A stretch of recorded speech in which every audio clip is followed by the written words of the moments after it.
So, hello, my name is Dr. Ori Goods, and I'm a special scientist. I'm an expert in geographical information systems, spatial modeling, space-time modeling, anything related to this location intelligence technologies. I'm resided in Sydney, and the next 2 or 3 minutes, I will present you a dashboard that we have recently published.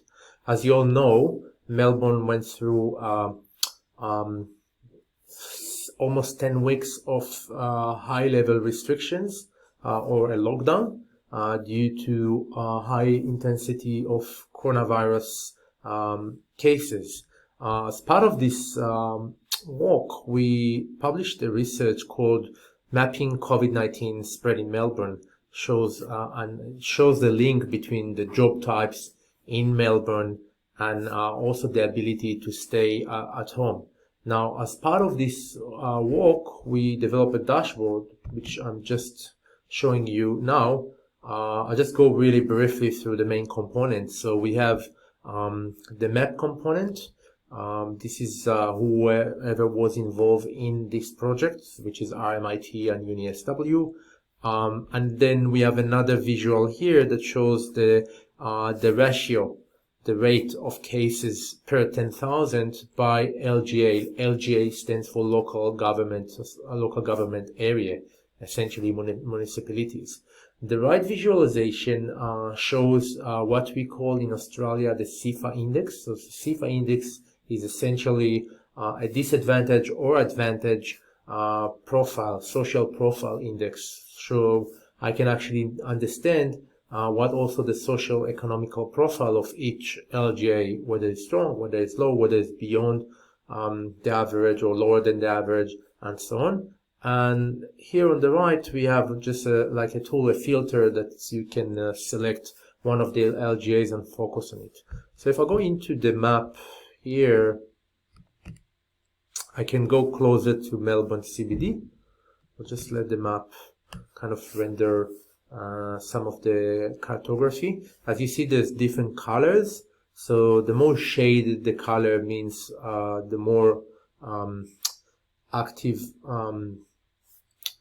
the more people can actually walk from home, and the less shaded means the less people can walk from home. This data, by the way, was extracted from the Australian Bureau of Statistics, or the ABS. So if I'm looking into Melbourne area, we can see two layers, and the other layer is essentially the circle represented by the red circles. So if I'm clicking into this, it shows you the ratio, the rates active by 10,000. You can really see that there's relatively high cases in around central Melbourne and western Melbourne, and not surprisingly, we can also see that a lot of the areas where there's relatively high ratio of cases in central western Melbourne, this is also area which is relatively people cannot walk from home as a high percentage. So that's also another indication that these are a bit lower socioeconomical area. We can also verify that by just looking on, clicking on one of these LGAs, and the data dashboard will just focus on it and will give us all the information related to this, and it comes here. We can also brush the results, so we can just filter maybe looking on what are the lowest LGAs in terms of the CIFA index.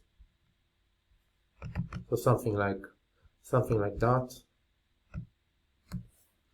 As you can see, the average is around 998, and if I'm just looking on this one, which is relatively lower than the average, I can see which LGAs are actually below the CIFA index average. So that's quite a useful tool to get a good understanding which areas in general are in higher risk. And obviously we can also filter the results just using this tool on the right side.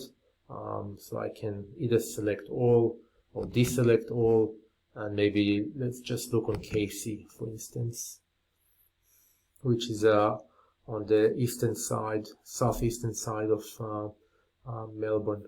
So that's also something we can do.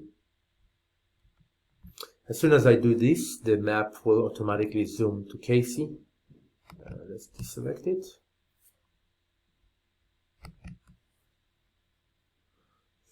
And it automatically zoom into that area, and you can see that relatively there's no high rate of cases by the time of collecting this data.